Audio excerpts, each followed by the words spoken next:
Good evening from Washington, D.C. I am Julia Bloch, founding president of the U.S.-China Education Trust, or USCET. I am delighted today to open the third in the series of USCET's Asian Women Trailblazers series, launched last year to address the surge in anti-Asian hate that has put the lives of Asian American Pacific Islanders, or AAPIs, at risk across the country.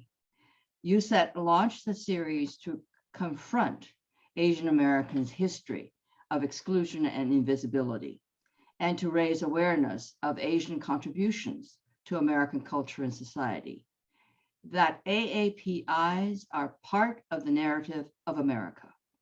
Journalists are at the front lines of getting the truth out to the public.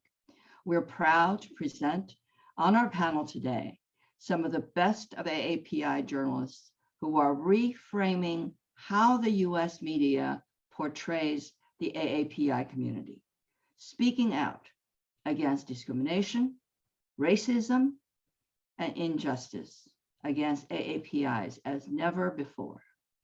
Most of us, I think, remember the internment of Japanese Americans during World War II only as history.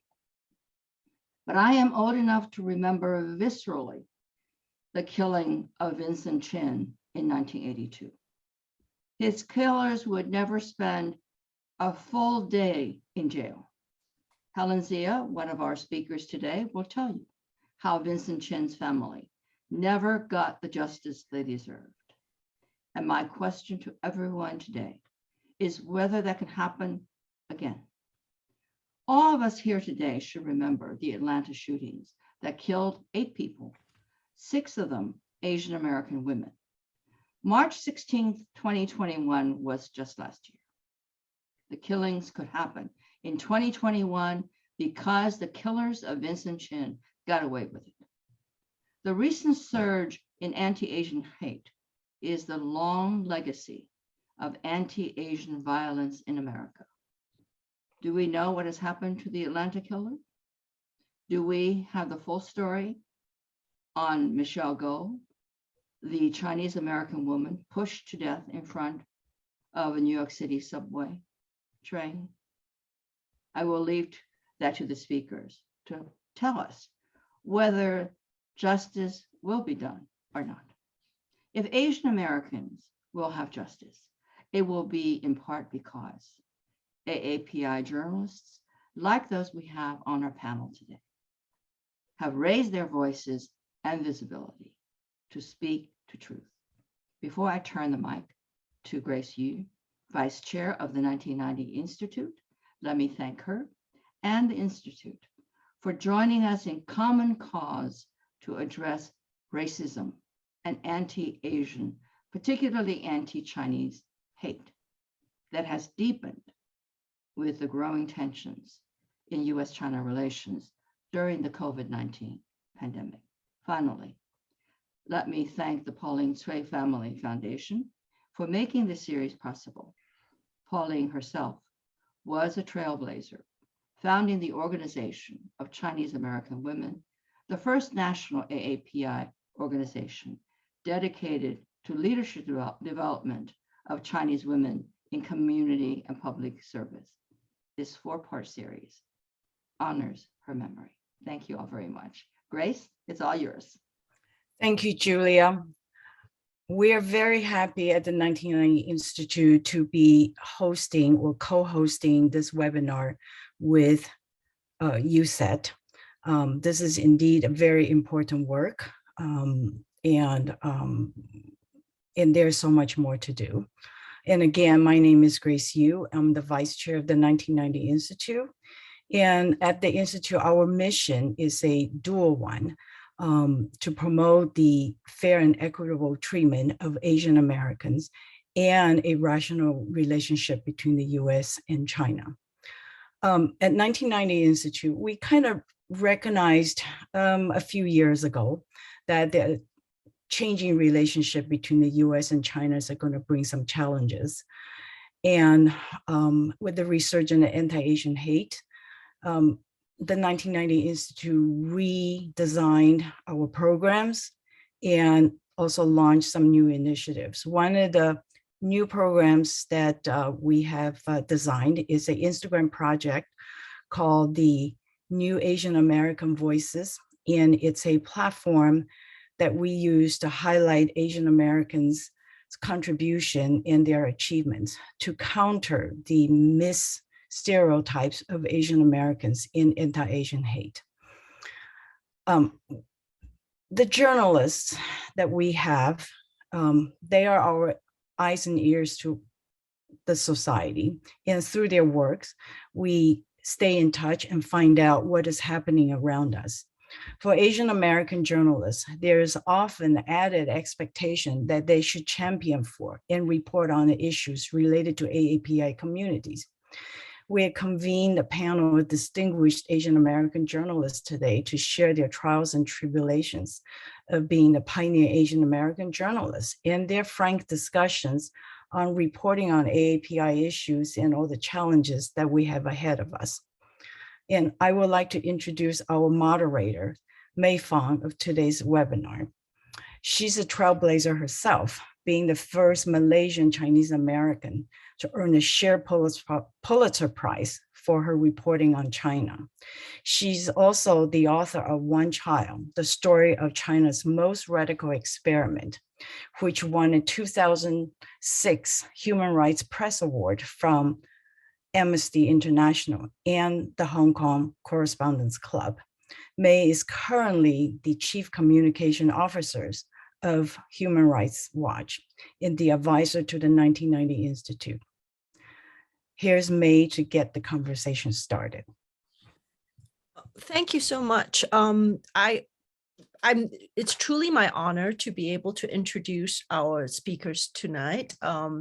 Starting first with Helen Zia, who is, I think, as was mentioned before, author, activist, and I think for those of you who maybe don't know, was, I think, very instrumental in the coverage of Vincent Chin, who was a auto worker who was killed, and his perpetrators were not brought to justice, and was seen as a real turning point for the Asian American civil rights movement, and Helen was really instrumental in that. I also know Helen very much from her work covering the intersection between U.S. and China, particularly from issues such as the cause of Wen Ho Lee, the Los Alamos scientist who was falsely accused as a spy. In addition to Helen, there's Joey Chen, who is a faculty member at Poynter and an award-winning journalist. By the way, you're going to hear the words award-winning journalist many times here because they are all award-winning journalists. One of the first and few, unfortunately, still Asian anchors that we've seen on major networks, CNN, CBS, Al Jazeera. Joey has won Emmy and Loeb awards and really, although she's very modest, really been a real trailblazer. And last but definitely not least is Wei Jiajiang, senior White House correspondent for CBS. Wei Jia as a very seasoned journalist. Again, you're going to hear the words award-winning journalist, but I think most of us might most recently know her best from her coverage of the Trump years, where the issues and intersection of Trump's depiction of the coronavirus as a Chinese virus and his treatment of women journalists of color, was particularly met in this nexus and this clash that Wei Jia had to, it was a particularly challenging time that Wei Jia met with a lot of grace and professionalism. So welcome everyone. I guess I'm going to start first with a little bit of what I would call a softball question, but which is, what does the term trailblazer mean to you? If trailblazing means, exposing, breaking new paths, are we still trailblazing today? Are we still in an age where it's somehow rare or difficult for an Asian American woman to be a journalist, to cover these issues? What are the new challenges? Maybe I'll start first with Helen. Helen, what does trailblazer mean to you? Well, thank you, Mei Fong. And I just want to say just how, what an honor it is to be here with such a distinguished fellow journalists and as part of this USCET and 1990 Institute program. You know, May, you gave the definition, blazing new trails, being in places, but and you ask, are we still doing that? And I have to say, when I look at Joey and Weijia and we are of different times, even though every one of us is under 30. But we have all been in places where we have, where there haven't been people like us, who look like us. And it's still happening. There are still tables, there are still rooms, there are still businesses, there are still corporate, C-suites, and not even corporate C-suites, still mailrooms, still, people in places and jobs that Asian Americans and Asian American women have not been welcomed or even part of. So every time there is an Asian American woman in one of those places, she can be a trailblazer. And why I say can be, it's not enough just to be there. It's also, what do you do with it? Because when you're blazing a trail, it means, there's a possibility of people coming behind you. So if you are in a place like that, do you open the door a little bit, or the window, or somehow make it possible for people to come behind? And to me, that is what a trailblazer is. And I know that you and Joey and Weijia and others have been doing this. So that's the key, actually blazing a path, not just being there. Well, that's a great way of putting it. I was reminded of what you're saying today in a separate context, because they ran the obituary for Andre Leon Talley, who was a major force of fashion and one of the very few Black faces in fashion. And many of the obituaries said, unfortunately, it seemed like he was one and only. There was very little opening of doors in that respect. And so I think you touched upon a very important point here, not only the importance of just finding a way for yourself, but making a way for others. But Joey, you were particularly modest about this when we were having our pre-discussion on, and I thought that what you mused about the difference between what was trailblazing then and now was particularly interesting. You talked in particularly about I think you and Helen both discussed the idea of what was trailblazing then may not be quite the case now. That the ability to sort of, when I think Helen make change, I think May is really, to what Helen was saying. First of all, I think that Helen and Weijia are clearly trailblazers in that sense.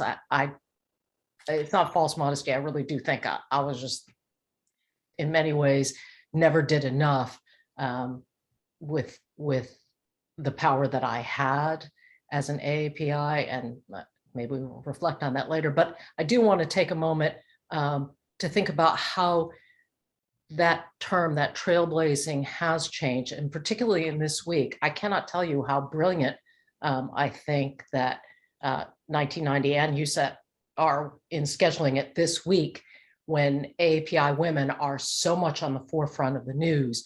Of course, the tragedy of Michelle Go's killing, but also how that galvanized so many people to come out into Times Square, to stand up, to speak about her beyond life-size image, the tragedy that befell her as an Asian American woman, and the achievements that she had in her lifetime, which became public through the coverage of her murder. I think, that was absolutely tragic. But in this moment, it brings an AAPI woman to the front of the national conversation. But I also want to give a shout out to the other Michelle that's in the news right now, Michelle Lee, who, for those of you who are not aware, is an anchor woman in the Midwestern United States, who, in a very small offhanded side remark on New Year's Day, referenced the fact that her Korean family eats dumplings for the holiday.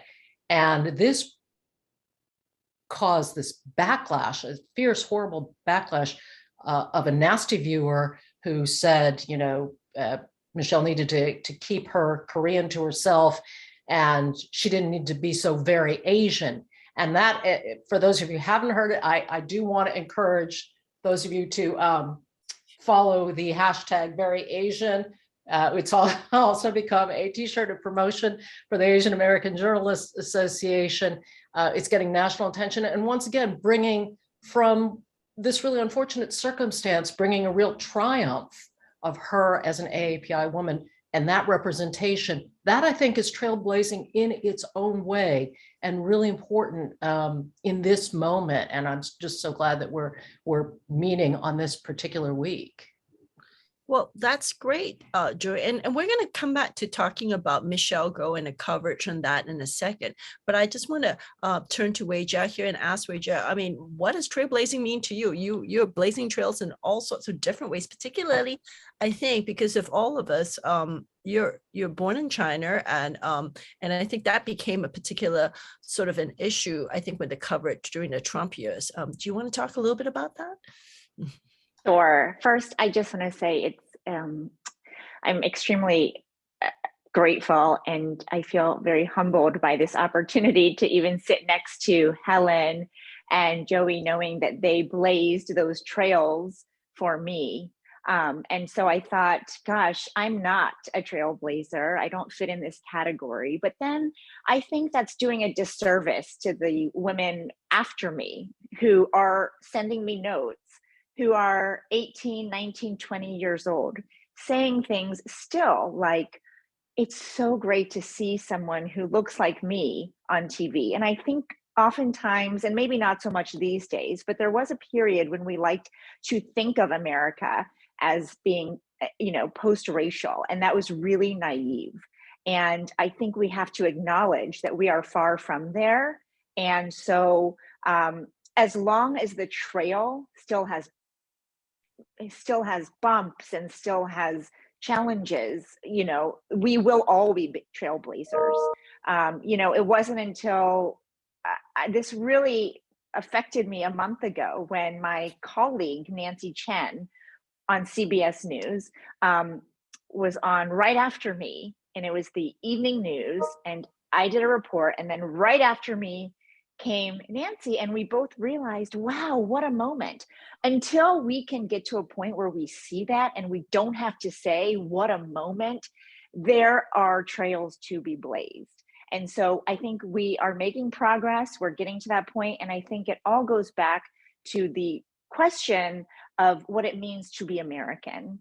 And because of what we look like, I think that is a difficult question for many fellow Americans to answer when it comes to AAPI. So again, we're not just blazing the trails for fellow journalists, but really for our community, to stand up together and to make the point as often and as long as we have to, that yes, we are American and we are here to stay, and we are here to grow louder and stronger as time goes on. So again, when I think about how I can reach out my hand to those younger women or men, whatever, to the next generation, when I think about what my place is, it's really bigger than what we're doing now. It's bigger than us, and we have to keep the momentum going, which is why the hashtag Very Asian movement is so important. So that this isn't just a blip. This isn't just us having a moment. This is us changing the narrative and retaking control of it and not letting go. So to that end, I think that we all take this responsibility very seriously. And I will just end by saying, when I think that I'm not a trailblazer, I look around the room in the White House press corps, and you can't help but notice that I am I'm still very much a minority. It's still a very white-driven industry, especially among that press corps, and we're doing our parts to change that. Well, that's great. I love to hear you ladies owning it. There's an overtone of this Asian modesty here that I'm hearing that I want us all to sort of get away from. Yes, you are trailblazers. Own it and be proud of it. I love it. Okay, let's move into where we were talking about, which Joey raised initially, which is something we really want to delve into. Part of what you do as journalists is to cover up, and what's very tied to it is covering Asian American hate, particularly from Vincent Chin until now, Michelle, with what's happened with Michelle Go. I want to ask, and time again, we still get that feeling that somehow when we say the media, and unfortunately we also the media, but the media isn't somehow getting it right. There's a perception, or at least a pretty strong feeling that that when it comes to covering Asian hate crimes, there's a rush to judgment that lots of times they say, well, this wasn't an Asian hate crime. I mean, that was certainly what we saw with the Atlanta shootings last year, where there was a huge rush to say, well, it wasn't right away. And it seems to be still the case. Now, is this what you're feeling? Do you think we can be doing better? Helen, Sure. you want to jump in Yeah, first? Helen.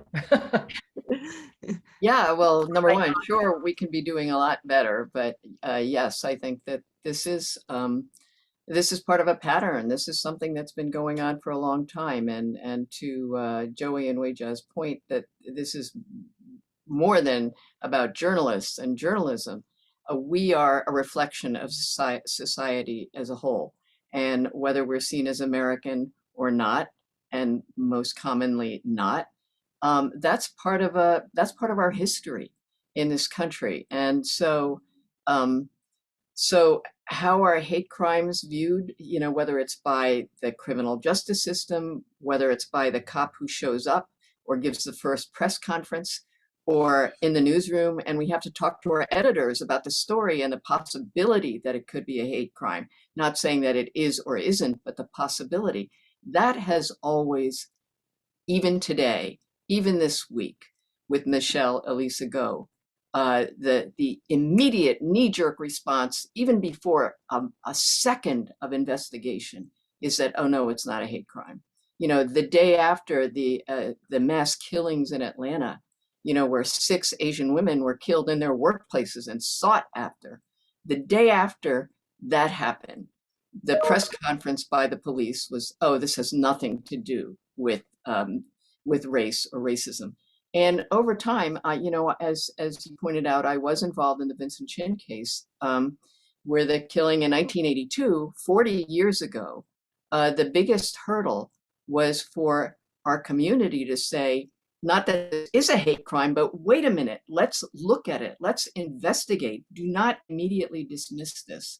And that's what happened. And, I was a young journalist then, and I was not sure whether I was going to lose my job or my budding career because I knew how to write a press release, and I knew how to conduct a press conference, that I stepped in to assist the community. But I also knew how much people assumed that our communities were either not American, that we didn't exist, that we didn't speak English, that we had only just all shown up yesterday, and that we had no place in the American race dialogue. And so that was what we were fighting then. And that included dealing with reporters, many reporters who just said, this had nothing to do, it was just a barroom brawl, it was just another murder. It had nothing to do with race, even though this was a climate much like today, where it was very anti-Asian and then anti-Japan, whereas today, clearly we know it's anti-China. But it was the same idea, lumping all Asians together and dismissing it. And we don't have time for me to list the many, many, many dozens of other killings of Americans of Asian descent that were immediately thrown, the immediate response was, oh, it has nothing to do with race. They said to Vincent Chin, it's because of you mother Fs that we're out of work, and hired somebody to get the Chinese, but there wasn't a single racial slur in there. So get the Chinese is not enough of a motivation to say it has something to do with race. And those are things that we had to deal with then. And unfortunately, we have to deal with today too. So that hasn't disappeared.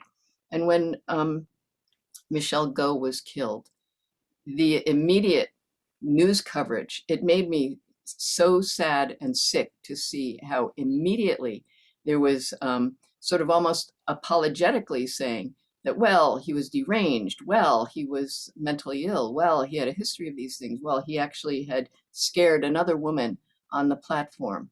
And so therefore it had nothing to do with race. It was not a hate crime. Well, the fact is there was no investigation. We don't know that. It may very well be that it was not. But why make excuses right away and go for 2 days, 2 full days after hearing all about the killer without even knowing her name or anything about her, and that she was a loved person, that she was beloved, she was a contributing member of society and a very beautiful human being. And so it took days before we actually got that. And I think that's part of the dehumanization of Asian Americans, and we still are dealing with that. And I have to say, even in our newsrooms, and that's very sad. The work still has to be done. Can I just add here something? You know, I hear from people sometimes, what difference does it make if you call it a hate crime or a murder, or what difference does it make? Does it, and it does. And we see this, you know, in other environments. For example, you know, we talk about the impact on other marginalized communities. Like, think about what happened in Georgia prior to the slayings, the murders of these women. The reason Georgia has a hate crime statute is because Ahmaud Arbery was gunned down in the street by people who hunted him, men who hunted and killed him. And they did it solely because they identified him as a Black man who did not belong. This is what happens when you other, right? If your system says this is an othered person, we don't need to worry about why they get killed or not. We dehumanize, and also we change the nature of crime. And if we don't understand that, that's, you know, this is that parallel across marginalized communities. If these are dismissed as not being relevant to our identities, then you know what, you have minimized the value of that human life. Is it true that people, I mean, I would argue that pretty much anyone who slaughters another human being is mentally ill at some level. But in the nature of crime, as we identify crime, a hate crime is a different thing. It does mean something different, and it means something different to the legal system and the prosecution of these crimes if you aren't willing to identify them, investigate them, and prosecute them as hate crimes. I'm really glad that you brought up that the othering sort of things. And maybe this is a good way to sort of segue to Wei Jia, because that's actually the title of her upcoming memoir, Other. So Wei Jia, you care to comment on this particular issue and how, and what made you decide to call your memoir Other because of this? Well, so first, I just want to chime in on the Atlanta shootings, because I think it's a case study of two really important things. The first, the utter lack of education and ignorance surrounding Asian American history that leads to a misunderstanding of whether something is a hate crime or not. And number two, the need for diversity, not only in newsrooms, but in organizations across the board, including police departments. When the shooter said that this was not motivated by race, that it was because he wanted to eliminate a sexual temptation, because there is no historical understanding of the way Asian women were sexualized and why that is in itself a form of racism, then they just accepted that. And by they, I mean the investigators, the police just accepted that as, well, he says it's because of sex. And sex does not have to do with race. And so therefore, it's not a hate crime based on race. And again, this police department, these spokespeople who were relaying this message had a lack of understanding. And perhaps had there been an Asian American police officer in the department or a detective who could say, actually, let's peel back the layers here, this is why we need further investigation, then they wouldn't so quickly have gone on national television to say this wasn't a hate crime. So I think that case resonated for so many ways, because it just highlighted something that we've been going through for so long. And the reason I called my book Others, because I didn't know that either.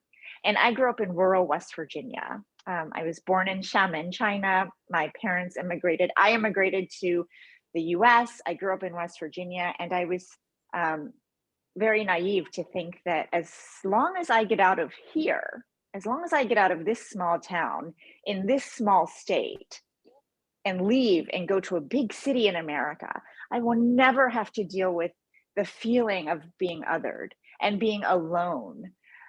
And then, you know, I did everything I was taught to do. I got good grades. I got a good job. I was in the White House.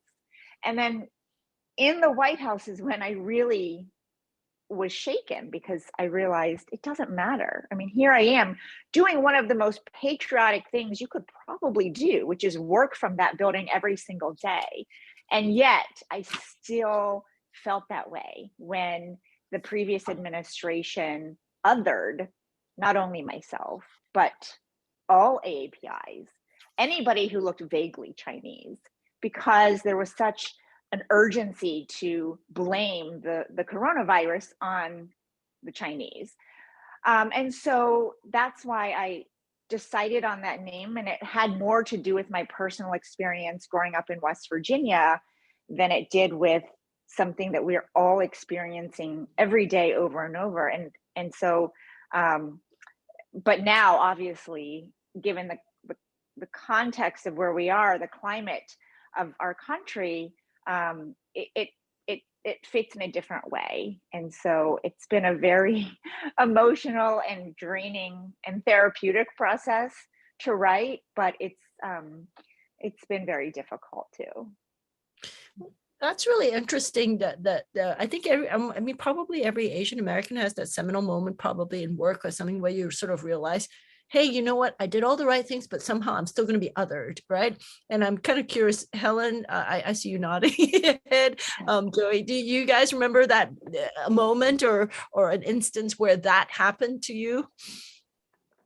I got to tell you, I didn't know I was Asian until I was maybe like, 22 or 25. I mean, it never really dawned on me. I grew up in I'm half Chinese and half Japanese, and I did not grow up within the Chinese community in a daily basis or in the Japanese community. And so because of the inner family dynamics of my family, I grew up in a community that is pretty close to 50-50 black, white, and then Joey.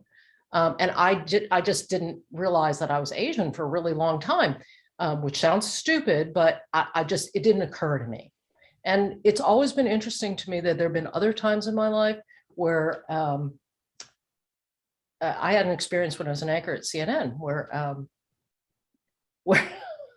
where management had decided that they were going to promote me and an African-American man to co-anchor the primetime evening newscast. He's a great guy. I was very excited to work with him. And my agent said, okay, look, I love this. I love that they're going to put you together. But he went back to the management of CNN and said, do y'all understand you're putting an Asian woman next to an African-American man and having them anchor? And that's great, but have you guys thought through this? And they said, oh yeah, not only have we thought through this, we've actually tested it in audience research, and Joey is not a minority, so it's not a problem. It was the most backhanded way to look at it, but it was this, are you or are you not? What is your identity? What are you really? And then at the same time, I will say that, when I worked for CBS News, an executive at CBS News asked me if I had ever considered taking English classes, because he said he didn't like my stories. And he said, well, have you ever considered taking English classes? I know people are probably going to fall over, but a CBS News executive said that to me. I don't know how to answer it. So it's this like on again, off again. Are you on the in or are you not? And at what point does your identity come into play? Somebody asked in the chat about whether you can divorce yourself from that. You can't. You can't. I'm sorry. And then somebody in the Q&A asked that question. Yeah. You can't. And I think we have learned this. I think journalism schools actually also have learned this, that this notion of purely objective is a misnomer. We come with our identities, whatever that means. We come as women, we come as people of color, we come as Asians, we come as Chinese, we come as Japanese, we come with all of our identity. That should create a richer experience in journalism that we learn about more, but it doesn't always. So I definitely did not answer your question. Sorry, May. No, I think you really added to, and just to, for reference to folks, there was a question which that was posed about whether or not you should be that journalist that's the fly on the wall, that's just a somebody that professional, doesn't bring in your baggage, basically. Can you be that? That's the sort of a very traditional mode of understanding of journalism, and I think that's evolved over time. I think certainly you have all observed it, and also and seen that people can be better journalists. Yes, you can be very professional and be and value judgments and all, but at the same time still bring who you are to it and make it a better experience because of it. But Helen, what about you? What was your other moment? I'm sure there was more than one. Well, I guess I have to say I have never not felt other in my early years. And so as I am a somewhat different generation. I grew up at a time when there were so few Asian Americans, but my parents were also immigrants from China post World War II. They were not part of the Guangdong province migration from Taishan or other places, during the gold rush. There are many fifth, sixth, seventh generation Asian Americans, but my parents were not among them. And so as a kid growing up during the Vietnam War, I mean, people, after the Korean War, but while the Vietnam War is growing up, I mean, we were seen as the enemy.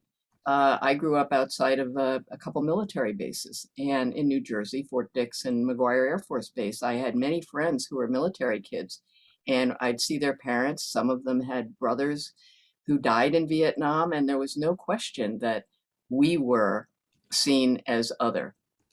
And so, but here's the thing, my parents also were very proud of being Chinese. And they didn't know what it meant to be Chinese American, but they taught us and said things like, when Europeans were naked in caves, we wore silk. And now later on, knowing about history, I don't actually think that was quite true, but he taught us to be proud of who we are, but we knew we were different. And so I think, and then when we would go to a Chinatown, I also realized I was an other because my parents were from East China, the Jiangsu province area. We did not look Cantonese. And so when we went into Chinatown, I mean, I still stuck out like a sore thumb and thought, and also I didn't speak Chinese and didn't speak Cantonese. So it was more of a question, where do I fit in? Even questioning whether I am American when people were saying on the street, go back where you came from. And I would have to say, what, New Jersey? I'm here, But so I think the challenge more for me was feeling that I could be part of being at the table, that I had a right to be there too, that I grew up with hot dogs, apple pie, and baseball. And so, damn it, I belong here too. And so that was, I think, more part of the recognition that I had to do. And I think these different experiences just show that there is no monolithic Asian American or Asian American woman experience. And I mean, China is huge. The Chinese and Asian American diaspora is huge. And we all bring different experiences. And that means as journalists, no matter what background you are, we bring in our own lenses. And that's why this whole, objectivity thing of the past is really, why we need to have a diverse newsroom or society, because we all bring in our own view of things, which is colored by, our own upbringing and our own background and our own ignorance and our own lack of knowledge about other people. And that's why we need more of everybody, but definitely more Asian American and Asian American women voices. I might argue here that, that feeling of otherness is maybe what makes you guys good journalists. I think you can't I think that's that need to be standing on the outside always that makes it you a better storyteller, a better recounter of facts, a better observer, perhaps. I mean, I would say this because I'm thinking, even when I went back to China, I really did go back to China and reported in China. I was definitely still the other there because you're not Chinese enough, you're still Western, you're a running dog because you're not serving, you're working for a Western organization. Well, there's always going to be something. But I was going to bring this conversation a little bit more to a sort of a current topical issue, which is, I noticed that, if you look at Helen's background, there's that lovely, wonderful, interesting thing in the backdrop, and that is the Beijing Games Olympic torch. Helen was a runner, was one of the bearers of the Olympic torch in 2008. And as we're coming up on the February 4th opening of the Winter Games, again, this I think maybe makes it an interesting point because clearly the U.S.-China relationship, and which is increasingly acrimonious, is one of the reasons why we see this a resurgence in a tide of anti-Asian hate.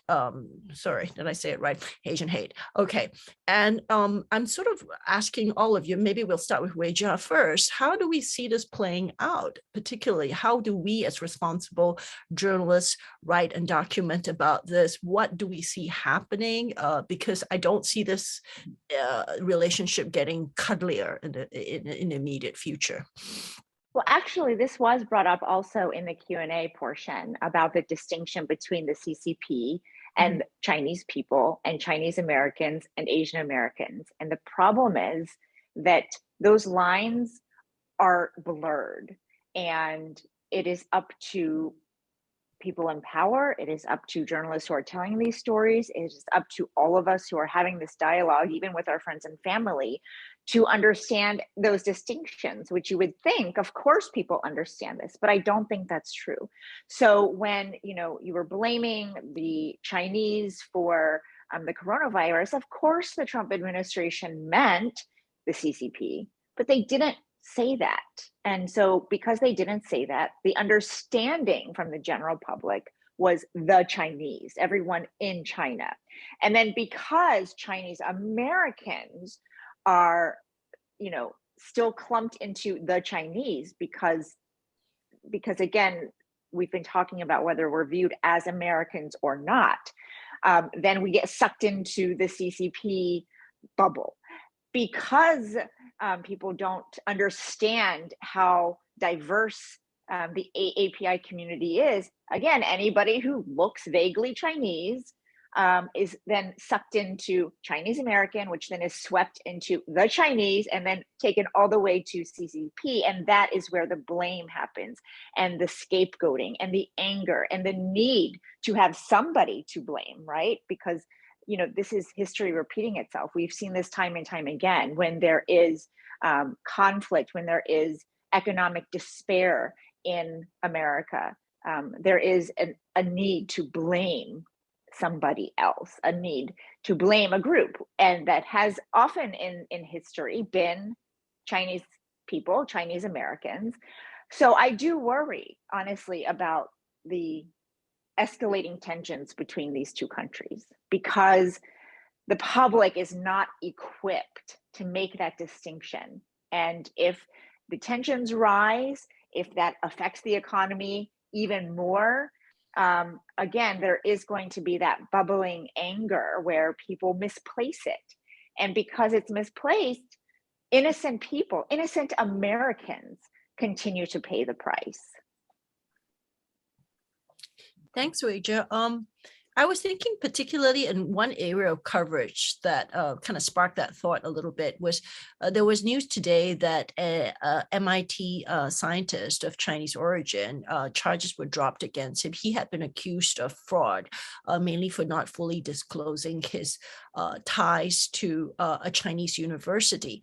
Now, this is part of, I think, the US-China acrimony, where transfers of technology, fears of spy, where all these things are increasingly coming to the fore. And as Weijia mentioned, sometimes a lot of innocent people are caught up in it. And I was thinking about this particularly with the MIT case because of what you wrote, Helen, with the Wen-Ho Lee case. Do you want to sort of recap a little bit about what's happened with that case since then and what relevance it has today? Sure. Well, interestingly, we're talking about journalism too. Wen-Ho Lee was a scientist with Los Alamos National Laboratories. He was a physicist. Los Alamos, what they do is they work on nuclear bombs. And this was at a time in the 1990s where there was also a lot of anti-China rhetoric going on. And back then, even if you had an Asian name of any kind, whether it was Thai or Filipino or South Asian, people were being accused of being conduits to the People's Republic of China. I mean, it was really that gross of a net. And many people across the Pan-Asian board ended up being investigated by the FBI simply because they had Asian names and had donated money to the Democratic Party. You know, it could have been $10, but the fact that they had an Asian name, so that was a time of trying to blame a lot of, whatever's happening in America, the campaign finance system, on China and people who could be conduits to the PRC. And that meant there was a dragnet out there, basically looking for anybody that they could say was a Chinese spy. And unfortunately for Wen-Ho Lee, they landed on him. And, it's a long story, but in any case, he was accused of being a spy. And where did this come from? It came from a rumor that was planted by, people who had their own agendas and given to newspaper reporters. And something like that, hey, we found a spy. I mean, it was too tempting for the New York Times to even look into why this Taiwanese American, would, at a time of intense cross-straits tension, would actually want to, help the PRC drop a bomb on his family in Taiwan. But so in any case, the New York Times ran that as a front page story. And it said there is this, worst case since the Rosenbergs, who, back in the 50s were charged and convicted of being spies and executed. And so basically they were saying this man, Wen-Ho Lee, was worse than the Rosenbergs. And so he was tried on the cover of the New York Times. And because the New York Times ran with it, so did every other media outlet. So this man's name, his face, his address, his family was all over the media. And by the way, no charges had been drawn up yet. And so with that pressure, I mean, I remember watching on PBS NewsHour, where the head of the Department of Energy was being asked, why haven't you, the DOE, arrested this man yet? When are you going to arrest him? Well, shortly after that, they arrested him. And so this was an example of the news media carrying this through, beating the drum so hard that, the political institutions responded politically, and he was arrested. He was put in prison, jailed for, put in solitary confinement for 9 months on 59 counts of different things. Some of that could have led to, life in prison or execution. And finally, he was released with an apology. In order for him to get out of jail after 9 months in solitary confinement, he pled to one count, which was the mishandling of classified information, which is a common mistake that people make. The classification rules are incredibly complicated. And the head of the CIA at that point, John Deutsch, had mishandled classified information. He got a slap on the wrist, which is normally what would have happened. Wen Ho Lee went to prison, lost his reputation, lost his job. And unfortunately, to your point about the news today, and an investigation of an MIT scientist who made a technical mistake, maybe, I don't know the details of it, but these forms and all this stuff are so complex that it's very common to have a mistake. But if there is a Chinese or Chinese American or Asian American associated with that, it no longer becomes a mistake. It becomes labeled as espionage, and people go to jail. These are criminal offenses. Whereas if it were anybody else, trade secrets, for example, that is a civil matter. If it is a Chinese person, it's not a trade secret violation anymore. It becomes industrial espionage, and the FBI gets called in. And so with this China, so-called China initiative started by Trump and being continued under the Biden administration, there are literally hundreds of people like the MIT scientist who was, charges were dropped against him today. There have been dozens of other examples like him. But what happens in the meantime? Their reputations are completely ruined. And for the media and for politicians, it's very hard for somebody to actually stand up and say, wait a minute, let's not rush to judgment.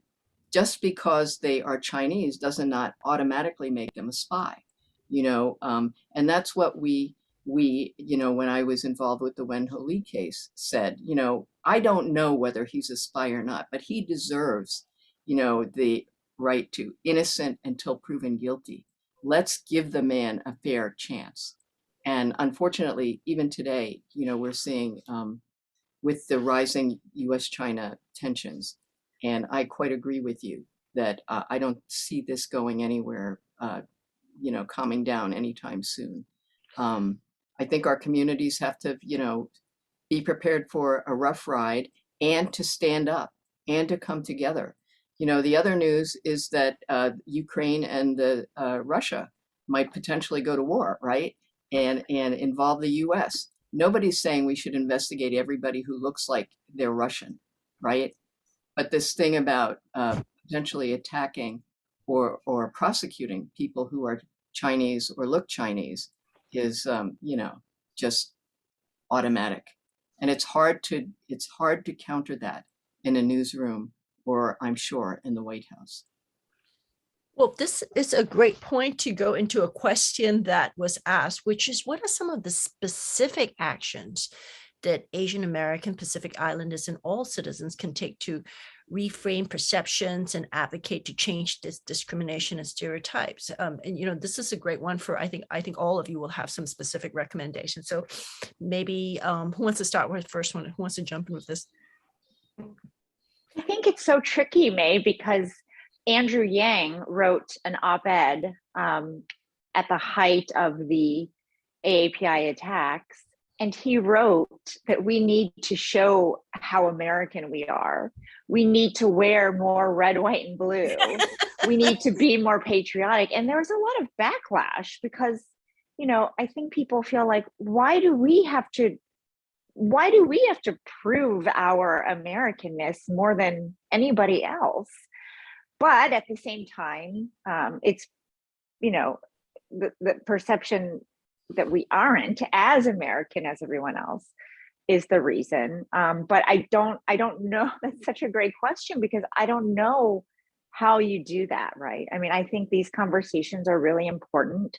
I think having these conversations with people who are not Asian American is really important. And I think it's going to take a couple generations to have real change, because there has to be a referendum on our education system. Illinois became the first state to mandate Asian American history. Others are very slowly following suit, but that's where it begins, is understanding our place in America. And I think in the meantime, this is a question I'll have to think more about because it's very challenging. Because again, like we feel like we shouldn't have to. We are American. We were born here. We immigrated here. We are American. And that should be enough, but it's not, unfortunately. Yeah. I was thinking that one of the things I've reflected on very hard is I think just what's key here, I think perhaps for all of us, is allyship and not being, I think, some sort of a solidarity and not having wedges driven. It's very easy to drive that kind of a thing going. I mean, so for example, one easily split that I've seen happen was with the issue of the Harvard admissions, for example, where there was a class action lawsuit launched, to try and overturn affirmative action, and using in some cases, some very dissatisfied Asian parents about not getting into Harvard, right? And then there was a whole not your veg movement. I think also building allyships with the Black community, with our other people, solidarity and standing. I think I saw a lot of that particularly happen after the Atlanta shootings, which was very heartening. That would be my thought, basically: solidarity, allyship, not letting people sort of drive you apart. I mean, one of the things I was thinking about that was interesting, I was listening to this Clubhouse discussion soon after the Atlanta shootings, where somebody was recounting how she was Chinese American and she was dating a Japanese American guy, and his mother was feeling really unhappy about it. She's like, "What are you talking about? We're all Asian Americans." And she says, the mother was remembering a time during the Japanese American internments where a lot of Chinese people, Americans were wearing this big sign that says, "I'm not Japanese American," and so that was a wedge issue. And I think it's very important for us all to stand together and realizing that, it's very easy to divide and say, "Oh, well, I'm not that, so therefore I'm okay." But, really, no, it's not okay to do it to anyone. Maybe that's my little contribution. Joey, what do you think?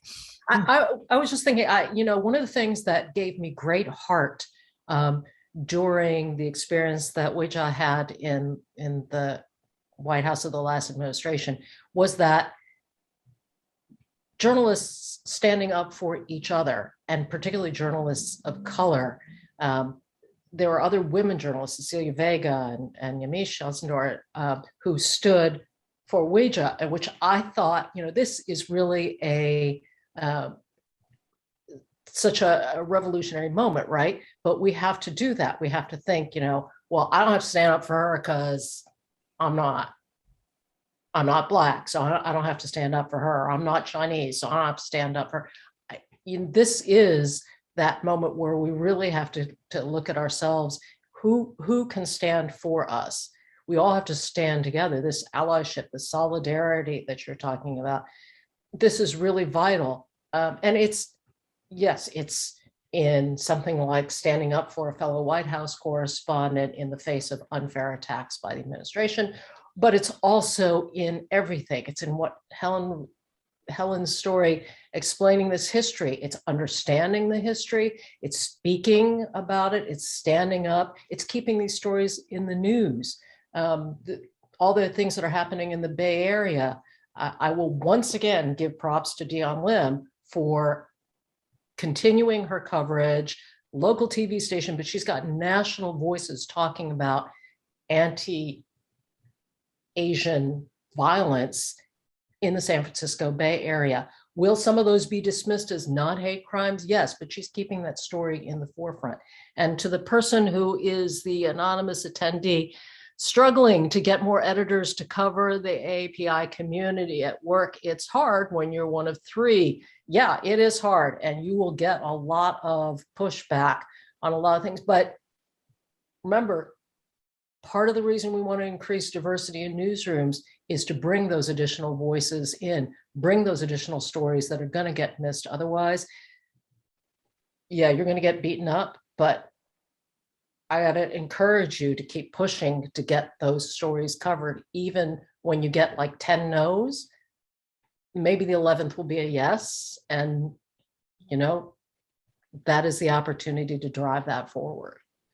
Not to be confrontational, but, we have to hold our managers and those who are making decisions accountable too. Because if we are not going to lean into who we are, if we do buy into this idea of objectivity, we need to ask them, what are we doing here?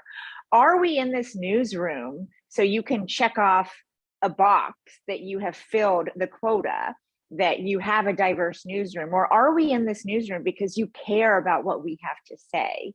And I think, it is not easy.